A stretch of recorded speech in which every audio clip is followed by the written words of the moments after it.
நம்ம இன்னைக்கு வந்து முக்கியமான ஒரு தலைப்பை பற்றி தான் நம்ம பார்க்க போகிறோம்.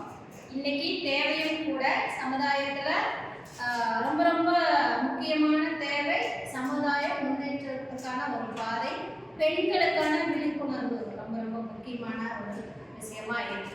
சரியா?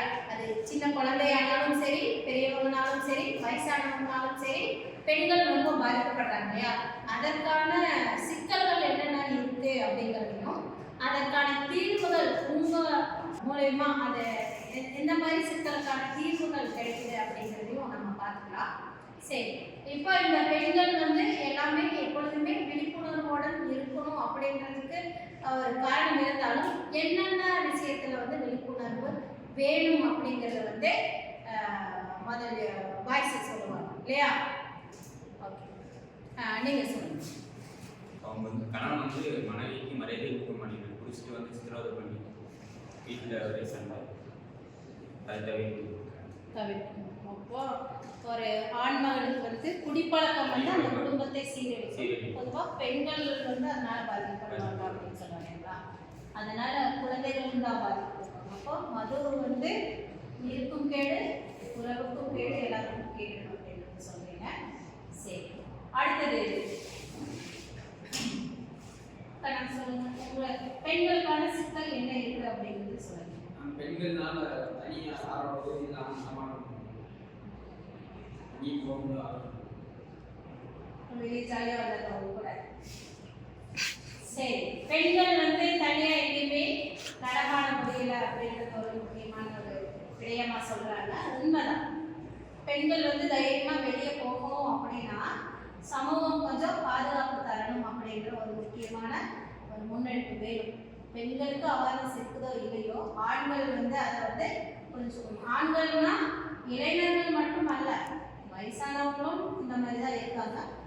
இப்போ இருக்கிற இந்த 18 வயசுக்கு கீழே இருக்கிற பையன்களும் வந்து ரொம்ப சோசியல் மீடியாவில் வந்து ரொம்ப கெட்ட விஷயங்கள் பார்த்து கெட்டு போயிருக்காங்க இல்லையா? அப்போ இதிலிருந்து நம்ம தடுக்கணும் அப்படின்னா பெண்களுக்கு தைரியம் வேணும், வெளியில நடமாட்டத்துக்கான ஒரு சாத்திய கூறுகள் வேணும். அடுத்தது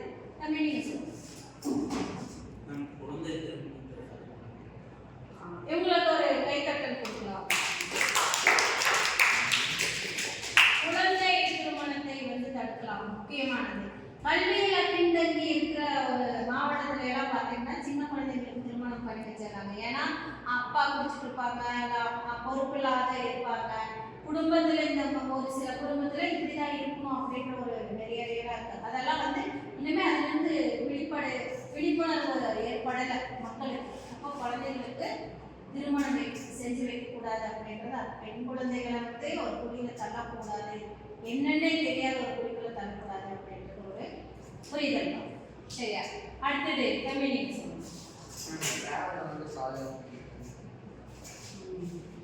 பயணங்கள் பண்ணும்போது வந்து பெண்களுக்கு பாதுகாப்பற்ற உணர்வோட தான் பயணம் பண்ண வேண்டியதாக இருக்குது. ரொம்ப ரொம்ப முக்கியமான ஒரு கருத்து. அடுத்தது கம்யூனிகேஷன். பெண்கள் கெட்ட வார்த்தை பேசுறது அப்படிங்கிற நகைச்சுவையா இருக்கிற மாதிரி இருந்தாலும் அது பெண்களை வந்து ஆழமா உளவியல் தாக்கத்தை ஏற்படுத்தும். யாரை எது திட்டினாலும் எப்படி திட்டுவாங்கன்னா, கெட்ட வார்த்தை சொல்றாங்க அப்படின்னா அது பெண்களை மையப்படுத்தி தான் சொல்லுவாங்க. அதை தன் தாயா இருந்தா வலிக்கும் இல்லையா, தன் தங்கச்சியா இருந்தா வலிக்கும். ஆனா ஈஸியா பெண்களை வந்து கொச்சை வார்த்தைகள்ல சொல்லறதுக்கு பயன்படுத்துறது எது அப்படின்னா கெட்ட வார்த்தைகள். அது பெண்களை தான் சொல்லுவாங்க.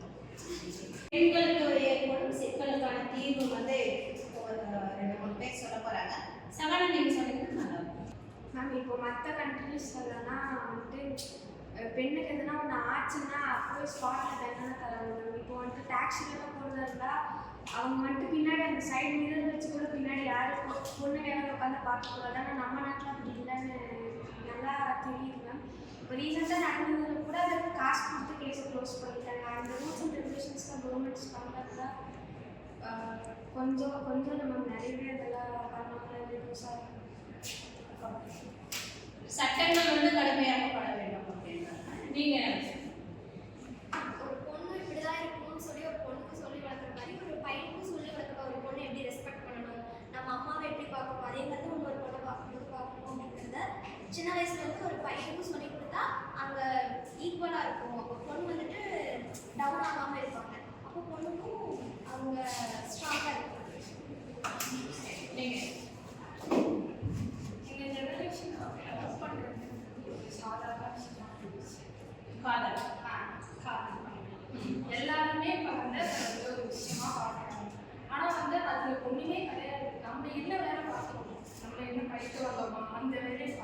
அதை விட்டுட்டு மித்தபடி அந்த சொசைட்டி ஃபேமிலி எதை பற்றியுமே யோசிக்காமல் லவ் பண்ணுறது, அதனால அவங்க ஃபேஸ் பண்ணுற சுச்சுவேஷன் அதெல்லாம்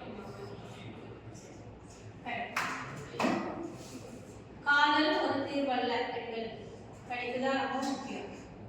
சரி, இதற்கான அரசாங்கத்திலிருந்து வந்து உதவி மையம் நிறைய இருக்கு இல்லையா, அதை பற்றின புரிதல் ஏதாவது தான் சொல்லுவோம். கவர்மெண்ட்ல இருந்து அதுக்குமே ஹெல்ப்லைன் வச்சுருக்கோம். ஹெல்ப்லைன் வந்து 181 அதுக்கு கால் பண்ணால் அவங்க வந்து ஆக்ஷன் எடுப்பாங்க. இப்போ இது கடுமையாக இருக்கு. 181 நீங்கள் வந்து பெண்கள், உங்களை சார்ந்த பெண்களுக்கு சொல்லலாம், ஃப்ரெண்டாக இருக்கலாம், தோழியாக இருக்கலாம், அம்மாவாக இருக்கலாம், தங்கச்சியாக இருக்கலாம், அவங்களுக்கெல்லாம் அவங்க சார்ந்து ஏதாவது பாதிப்படுகிறாங்கன்னா இந்த ஹெல்ப்லைனை கான்டாக்ட் பண்ண சொல்லலாம் அப்படின்றத சொல்லலாம். சரியா? இதுல இருந்து என்ன தெரியுது அப்படின்னு பார்த்தோம்னா, பெண்கள் வந்து விழிப்புணர்வுடன் இருந்தாலும் பாதிப்பு வந்து அதிகமாக இருக்கு இல்லையா, அதை தடுக்கிறதுக்கு ஆண்கள் மத்தியிலும் கொஞ்சம் விழிப்புணர்வு தேவை அப்படின்றத உங்க வார்த்தைகள்ல இருந்து நம்ம தெரிஞ்சுக்கிட்டோம். இப்போ எல்லா இடத்துலையுமே நம்ம வந்து எப்பொழுதுமே விழிப்புடன் இருக்க முடியாது இல்லையா. இப்போ ஆண்களும் அந்த இடத்துல வந்து நேர்த்தியாக இருந்தாங்கன்னா சமூகம் நல்ல சமூகமாக அமையும் அப்படிங்கிறத நம்ம புரிஞ்சுக்கலாம். சரியா? ஓகே, நன்றி, வணக்கம்.